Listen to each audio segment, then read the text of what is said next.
So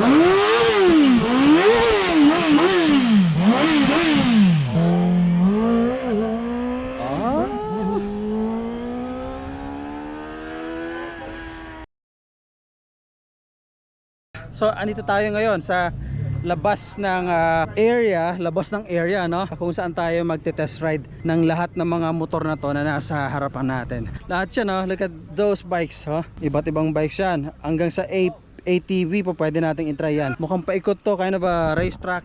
I'm so excited guys at mga kaaro. Ayun, oh, may 500. Ito, inaabangan ng marami to, SR1 ATV. And since mag-test ride tayo, meron silang mga naka-prepare dito na mga helmets and some gears na po pwede natin gamitin para safe tayo. Ayun, no, ready na si Katoto. Si Lastag ba mag-test din? Scooter. Ayan, oh. Meron tayong sombrero rito and syempre some drinks. Ito.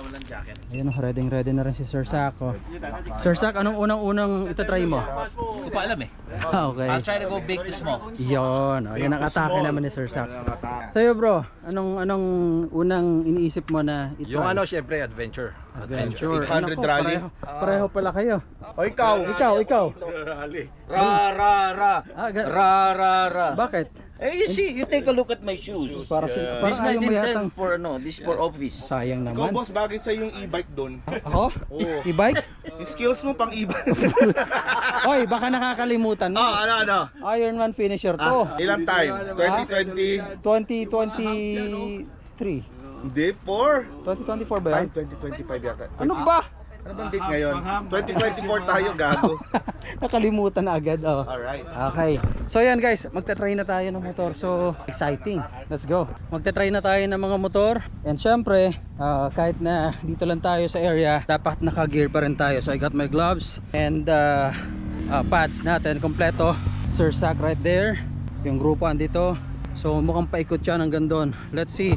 Enjoy natin yung experience guys kasi we're doing this dito sa China. So really, inunahan ako sa 500. Hoy! Inunahan. Parang si PR ko na Dan, Wala kang helmet. wala akong helmet. Oh, no more helmet for me. Wala na helmet. Okay. Oh, guys. RR 500. Yes.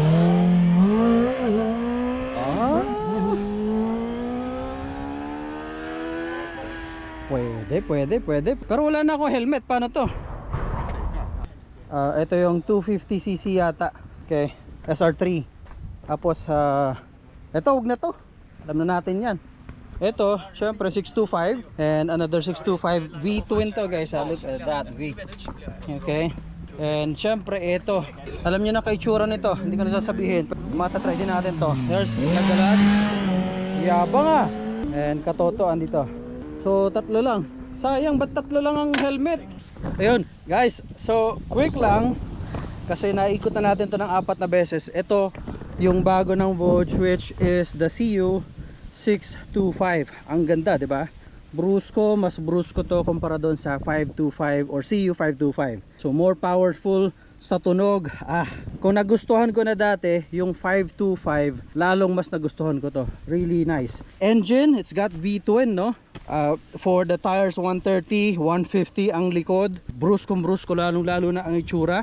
Syempre ang ganda ng headlight niya, as you can see. Classic-y, pero syempre it's got the DNA ng isang modern motorcycle. Actually it's a mix of classic and modern because of some components. We are not sure yet kung eto na mismo exactly ang darating sa Pilipinas, but as you can see, napakaganda guys at mga kaaro, you know.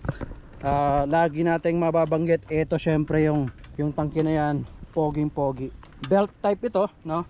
Dito sa tank, kitang-kita nyo yung badge siya na chill dito, right? And syempre it comes it comes with these types of tawag dito, side mirrors, no? Malaki.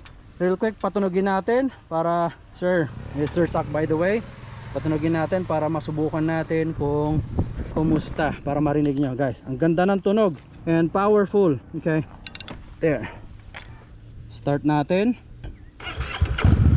Ayan o. Tunog pa lang guys at mga kaaro. Kitang kita nyo naman. Look at that.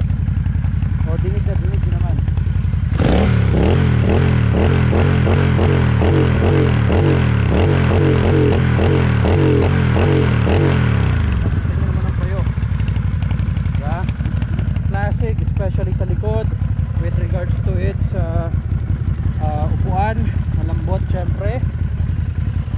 With the components, metals, plastics, so far maganda, no? Maganda. Okay, high quality. Tapos ito yung screen nya, just like that.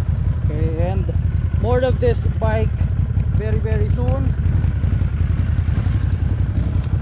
Now tinry kong i-check kung hanggang saan yung kaya niya. However, because these are test units, hindi nila or dine-activate nila yung speedometer nito, so hindi natin makikita apparently.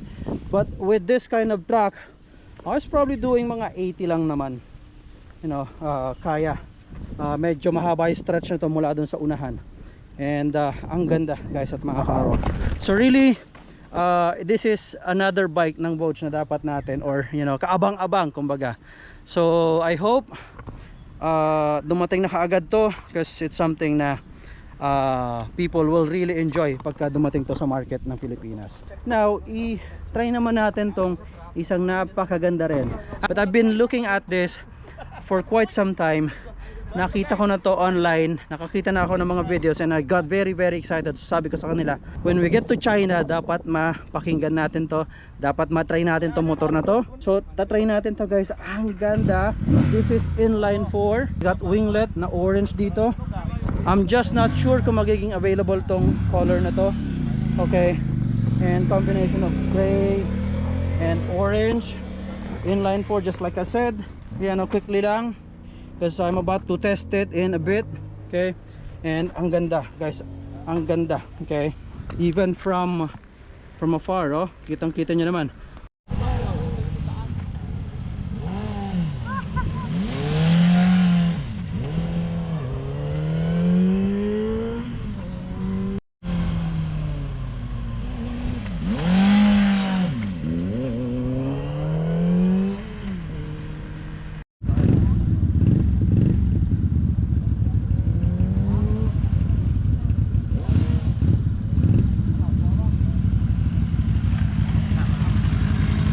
How is it?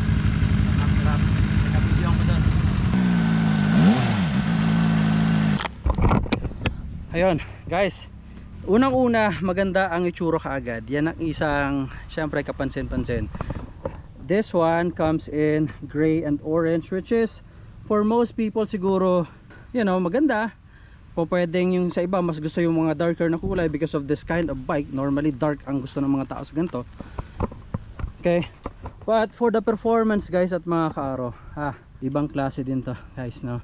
This is a 4-cylinder, so kung kayo naghahanap ng may ingay, may angas na tunog ng isang bike, eto na yon, eto na yon.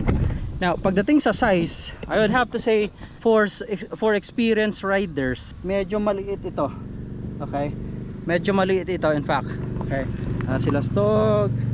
Yay! Sir Sack right there. Patayin natin to. Okay, so there.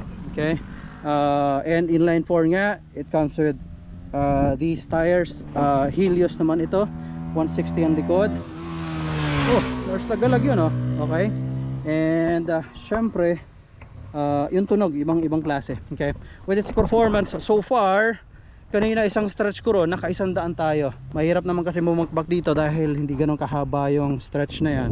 Yung haba na yan, paikot yan, oval ito eh. Okay, but for the curve, hindi ko pa masasabi, hindi ko pa kabisado yung motor eh. So hindi ko talaga siya dinidare na bigyan ng isang magandang kurbada. But you can feel in this kind of road, in this kind of surface, makapit siya, hindi siya bumibitaw. One thing na gustong gusto ko sa kanya is its braking system. Malakas to kahit na ito nakalagay ay J1 or Nissan pala ito, sorry. J1 is for the CU 625, but Nissan for this, and ang lakas ng kapit. Narsagalag, balita ko maganda raw yun. Okay, ang ganda guys, sobrang swabe rin itong motor na to.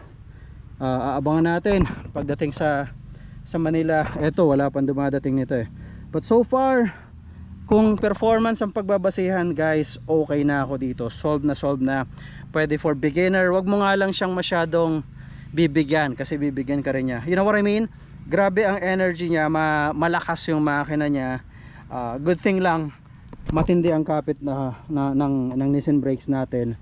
lalo ang harap. Kanina nung hindi ko pa binigyan ng likod, talagang halos ang tawag dito, umaangat yung likod natin. Ganun siya. And basta, this is something that I am really excited to see sa Manila, guys. Marami makaka-enjoy sa inyo nito. Let's take a look at that once more. Ang ganda, guys. At mga ka-aro, this is again the Vogue RR 500S. Look at that. Ang ganda. Okay. Now, okay. And si Ilastog. There you go.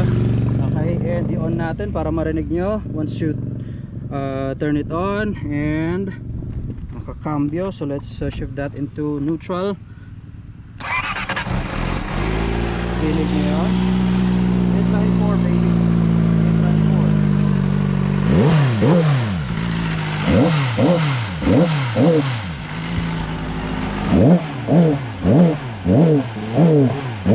Nakalimiter ng 4.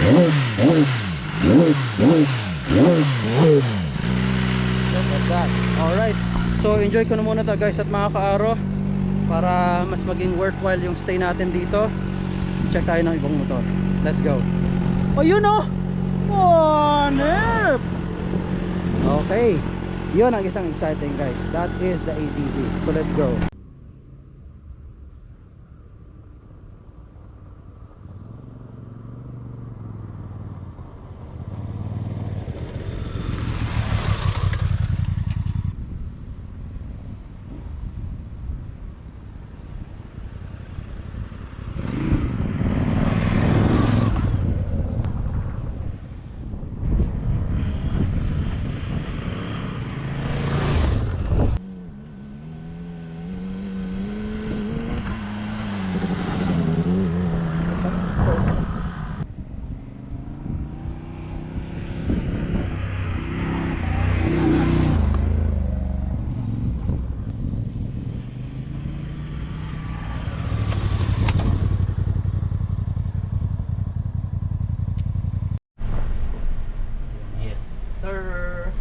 Showroom. Anong lugar to? Ito ba yung ano?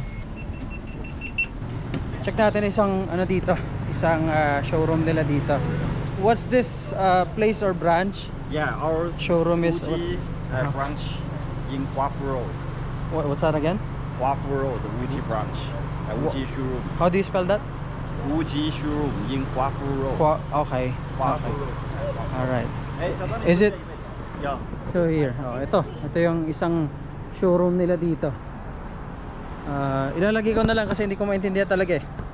Anyway, so ito, check natin. Uy, dito sa harapan may nakikita tayong isang 150 ito, yun. LX 150 T36 with Tauben nakalagay.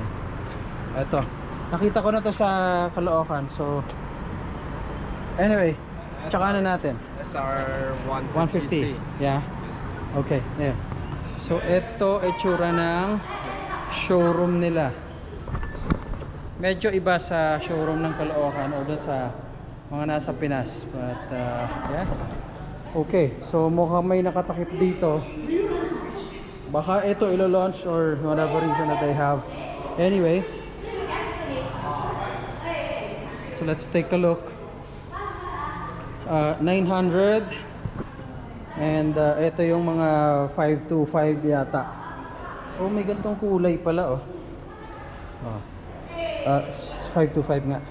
So may ganito palang kulay ng 525. Ito meron din sa atin 250. I believe magkakaroon ng ganito sa atin.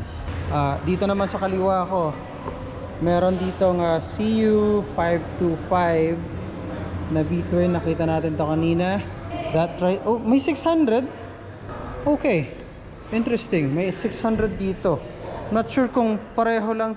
No. Check natin maigi, guys, at mga kaaraw. Kasi nakita lang natin ang 500 or this. Baka namamalikmata ako. Okay. I think this is 500 still. Anyway, so hinakita natin kanina different. Comes in white tapos may red. Ang ganda rin ng red Yan And then the white. Even yung white, ang ganda din. Look at that. Oh, RR. Okay, mukhang na-convince na namin yung mga boss. Ayun si Boss Art to. Mukhang paparatingin niya to. Tama ba, boss? May pag-asa? 500? Okay, good, good. Nagandahan din talaga kasi kami dito, guys. Oh, look at that. So kung beginner ka, pwede naman to, powerful a bit for a beginner. However, really nice looking bike as you can see. Diba? I love yung nakabuka itong winglet niya na to. Very sporty. Look at the headlights. Okay. Oh, that's 500. Basta ito pala tandaan. Doon sa 525, ganito ang ilaw. Sa 625, ganito. So pili na lang kayo kung alin. Oh boy, ang ganda nito. Look. Na-try natin to kanina and I can tell you. Ayos. Ayos. Okay? Premium. Ang ganda ng pintura, oh. Yan. Nakita namin by the way yung lugar kung saan pinipinturahan tong mga to. Kaya maganda ang pintura kasi maganda yung facility nila. The technology that they use for painting talaga maganda. I mean, it's high tech kaya ganoon.